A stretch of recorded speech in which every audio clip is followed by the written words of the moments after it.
Hello, নমস্কার viewers, কেমন আছো তোমরা সবাই? সবাই ভালোই আছো। Welcome back to my channel.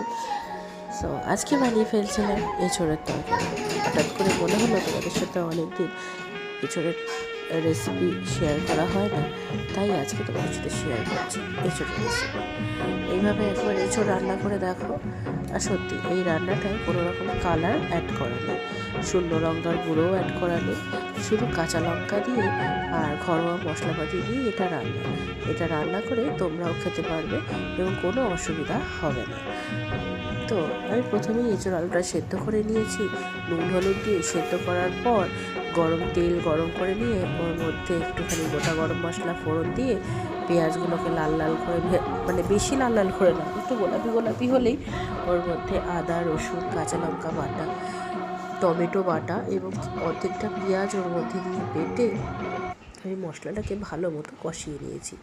যেই মশলাটাকে ভালো মতো কষিয়ে নেওয়া হয়ে গেছে, তারপরে যখন মশলাটা আমি জল দিয়ে, যেহেতু কাঁচা লঙ্কা তো একটু জল দিয়ে ভালো করে কষিয়ে নিয়েছি যাতে পুড়ে না যায় মশলাটা। ভালো করে কষিয়ে নেওয়ার পরে যেই তেল ছেড়ে ছেড়ে আসবে ওরকম টাইমে নুন আর হলুদটা আমি অ্যাড করে দিয়েছি।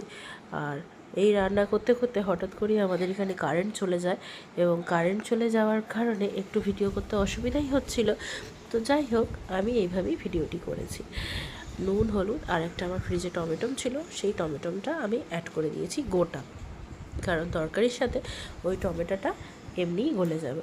মশলাটা ভালো করে কষিয়ে তেল ছাড়া ছাড়া অবস্থায় আমি আলু এবং এঁচোড় যেটা নুন হলুদ দিয়ে সেদ্ধ করে রেখেছিলাম সেটাকে অ্যাড করে দিয়েছি। অ্যাড করে দিয়ে ভালো করে কষিয়ে ওর মধ্যে হালকা গরম জল অ্যাড করেছি। কাঁচা জল একদমই ইউজ করিনি। কাঁচা জল ইউজ করলে যদি মানে তরকারির কালারটা না, মানে এমনিতেই তো কাঁচা লঙ্কার একটু সাদাটে হবে, লাল হবে না, যেহেতু কোনো রকম শুকনো লঙ্কা বা লাল লঙ্কার গুঁড়ো অ্যাড করা হয়নি। তোমরা যদি চাও এতে কালার মানে শুকনো লঙ্কার গুঁড়ো বা কাশ্মীরি লঙ্কার গুঁড়ো অ্যাড করতে পারো। হ্যাঁ, আমি অ্যাড করিনি, আমরা কাঁচা লঙ্কাটাই বেশি আমাদের বাড়িতে প্রেফার করে, তাই সেজন্য আমি কাঁচা লঙ্কা দিয়েই করেছি।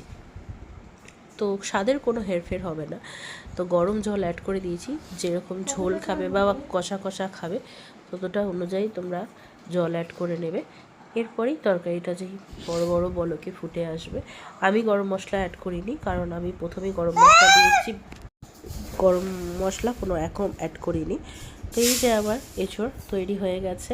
এটা গরম গরম ভাতের সাথে রুটি পরোটার সাথে ভালো লাগবে। তোমরা একবার খেয়ে দেখো, আর ভিডিওটি ভালো লাগলে একটা লাইক কমেন্ট শেয়ার ও সাবস্ক্রাইব করে দিও।